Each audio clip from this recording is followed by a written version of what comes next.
have them one after the other. Let us start from the Nation newspaper. What do we have on the Nation newspaper? We have Supreme Court way down by 6,884 appeal cases.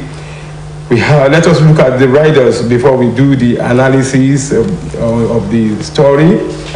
We have this one from Business News. Beware of money passport theft in US, UK. Government warns Nigerians. Likely we have another rider that Ghana, Morocco likely carry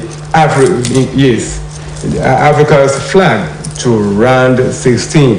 Likewise, we have another rider. Machina confirms UB, not senatorial candidate. That is from politics. Yes, let us start. My guest is much around. He's the Prince of Peace, and he communicated with us all the way from Lagos last week.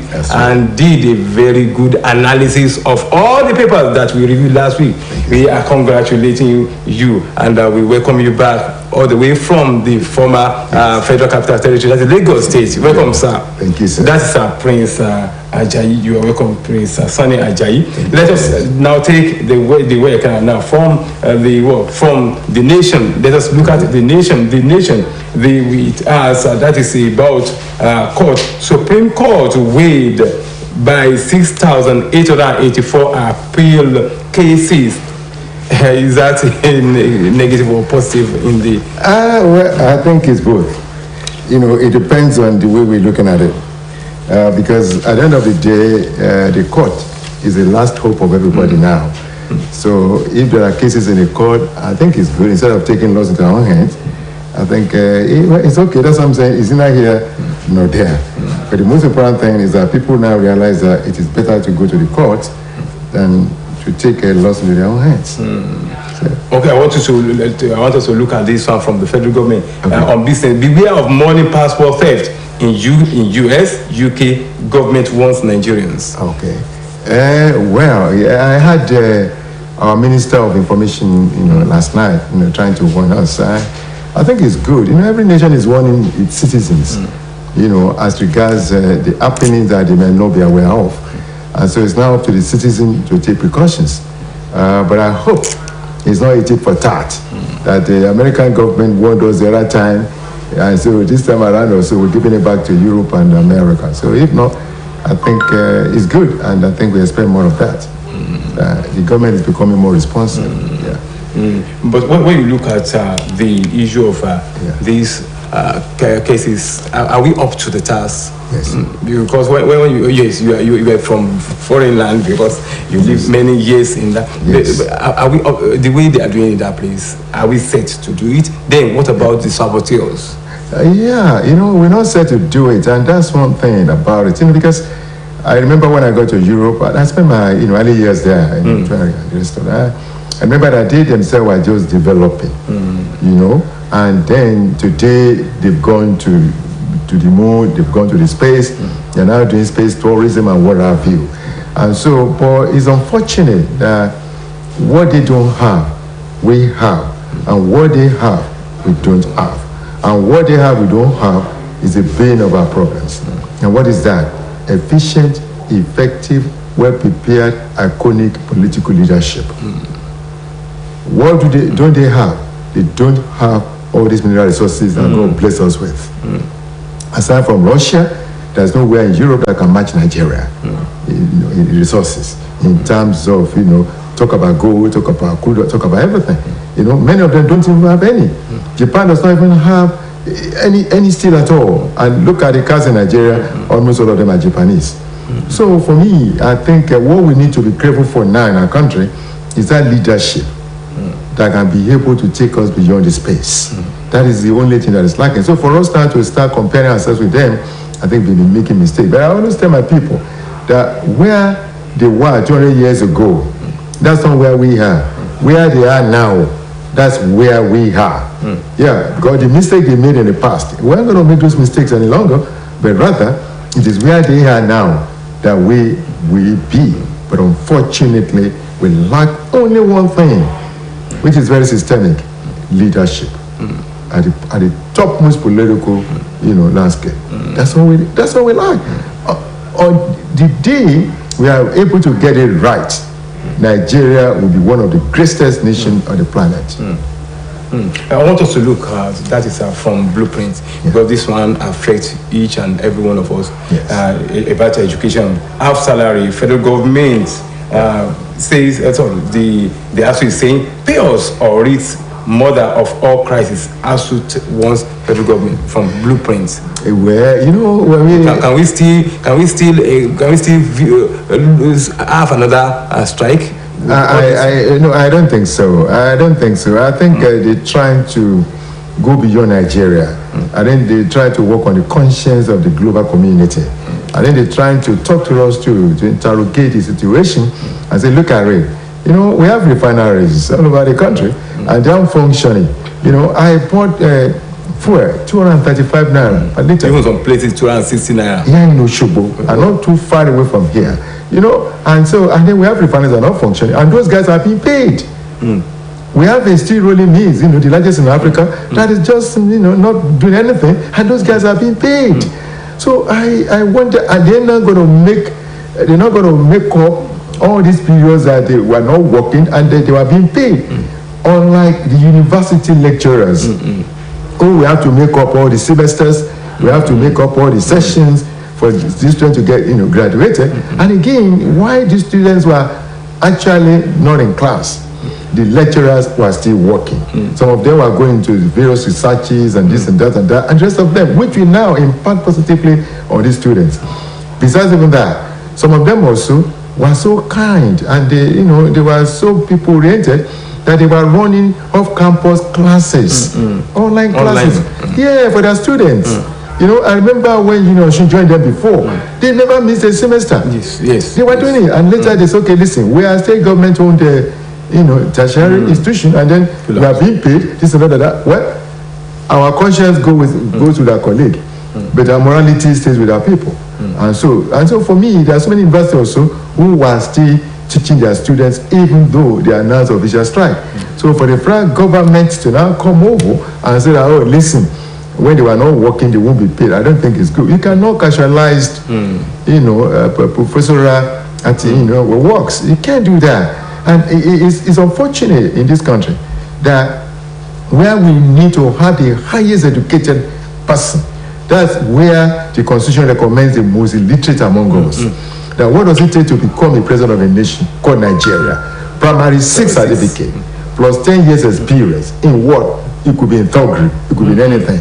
And that alone, will make somebody become the president of our nation. Is it possible to become a lecturer in the university? Really over professors? Talk about even lecturers in the universities. Is it possible? After master, they will still keep on telling them you have not got the prerequisite to become a lecturer. They still have to do a PhD. And the man who's going to control their lives must just have ordinary primary 6 or as reach class 5 or SS3 in the secondary school. This is where we are missing the points. And I don't know why the Constitution of Nigeria cannot be amended. I don't understand it. That we are now in this jet age right now, supersonic age, and we're still running on a moribund constitution whereby the topmost position in our country deserves only primary 6 certificate. I want to take it from where you stop. That is, I want to take it from the Daily Times today. It says Buhari promises legacy of credible election in Nigeria, West Africa. I didn't say so. Do we still have hope in this in the administration of wonders? Well, like I always tell people, political parties, authorities, influences, powers, responsibilities stop at the end of the election. That's the Nigerian Constitution for you. Because Nigerian Constitution gives all the powers in the entire world to Mr. President. Nigerian Constitution sees our president as Mr. Emperor. And that's just that. And that's why they just, and it could be anybody. I'm not talking of the incumbent. It can be anybody can come from the space. I was thinking Nigerian Constitution is the way it is, unless that man is the main. Unless that man, we like to behave like former President Olusegun Obasanjo, who went around the country and picked people from various tribes, but punished his own tribe, the Yorubas, because he gave us only one position. Yeah, according to you. Because when you look at what Buhari is saying, it seems when you look at Osun State in particular, it's a and this is what I'm going to. Yes, I'm only trying to lay the foundation. Okay, being the president, that constitutionally is the only one who can talk. That's why I'm trying to distance him from the political party. Because many people right now in Lagos right now, they say don't vote APC. Don't vote it. And we keep on telling them APC is not the one ruling. It is Muhammadu Buhari who is the president. APC, Muhammadu Buhari has got nothing to do with Lagos, has got nothing to do, with Lekki now. It has nothing to do with that. But it's the overall boss to everything. It's just the overall boss to everything. So please look at different personalities and don't talk about political parties. Political parties are only platforms to get tickets. So if Mr. President now says it's going to give us a credible election, I hope it's not going to be the change that we are now seeing. If that credible election means, because when you look at it, it seems as if you have started to look at it. We have achieved it because we have people are commending the election of our new governor. Then look at it, state people are commending now, thinking that possibly has started doing this. Look, people are commending. Nigerians do what we are. We are very gullible human beings. People will continue to comment. People continue to do this as long as whatever is happening pleases them. But be that as it may, how many times, sir, have you read or heard that after election they go to any tribunal in Europe and America? How many times? How many times? I think I remember once that they had to go to Supreme Court in America. I was there. Then what happened was that Gore, Al Gore, who was the VP to Clinton, and George Bush. George Bush now is coming from Texas as a governor, and his brother is another governor. You can see American Constitution. The same father, the same mother is another governor in the state of Florida. And so, Al Gore now said he never wanted Bill Clinton to campaign for him because of Monica Lewinsky. Okay, no problem. So, and again, he also goofed by saying once he got to power, he would do this and that. So that means he's going to deal with the people, the CIPs, commercially important people. So they said he won't get there. Now, at the end of the day, what did they do? They said they rigged the election in America in the state of Florida. So they went to the Supreme Court. And there was a hell of demonstration that day when eventually they said George Bush has won. Why? To keep the democracy alive. The Americans said, now we don't need to vote any longer. We have to be going to our court to now let them tell us who is going to be Mr. President. But since then, before then, and since then, it never happened again. The election had passes in Nigeria without them going to the tribunal. But I think you know that the tribunal is one of the positive gestures, because if one goes, one can win. And that's what I'm saying. Where we have credible, transparent, honest, equitable elections, there will be no need to go to any tribunal. The tribunal will be there, but nobody will go there. That's the point I'm making.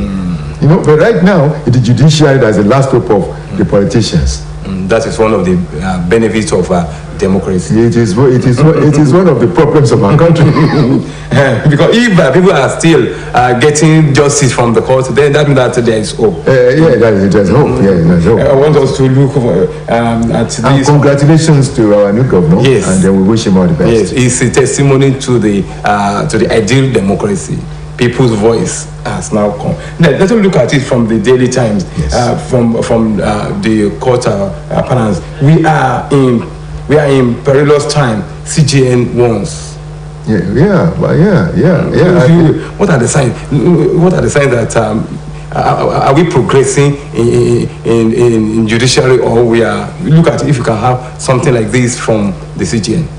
Well, we are not retrogressing. But progressing, I don't think so. Because why? When you go to the courtrooms, you pity the judges. That's number one. Number two, there are cases more than the number of judges that we have. Number three, there are certain elements, of the proceedings in the court that need to be amended. Up till now, certain criminal cases are still being handled by the police. And so when the police now, for instance, take the suspect to court, the suspect will now hire the best lawyers in the land. And the policeman bringing the suspect to court has not even been to any university, maybe, when we talk of a law school. And at the end of the day, when the suspect, who's supposed to be now, maybe in prison, goes home scot-free, they'll be blaming the judiciary. It's a problem. Again, EFCC, allegedly, we do all the trial and everything on the page of the newspaper, allegedly, sometimes, whereas in other crimes, they will finish everything completely before the guy is taken to court.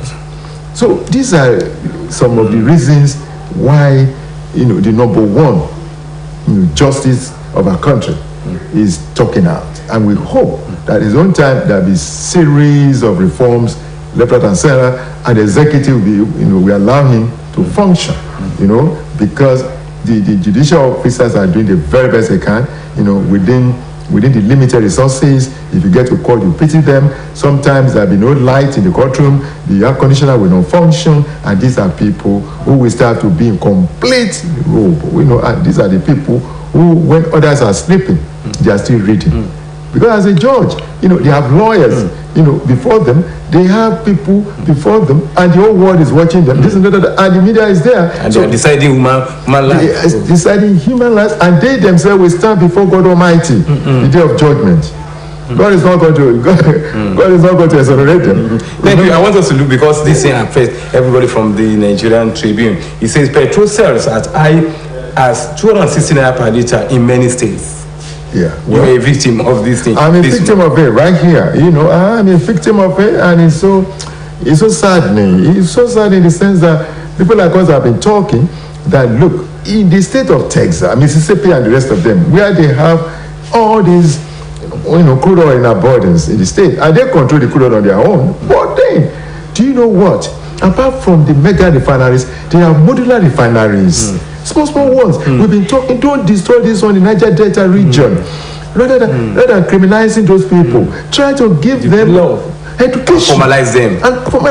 And increase the technology, and let's have community modular refineries. So at the end of the day, every community, the Niger Delta can produce kerosene, this and that and that, and they refuse to listen. We also said Saudi Arabia, being the largest oil producer in the world, I think next is Russia, has privatized all its refineries completely. The largest refinery in the world today belongs to India, and India does not produce one barrel of crude oil. So where are we going? Why we are promising change in our nation?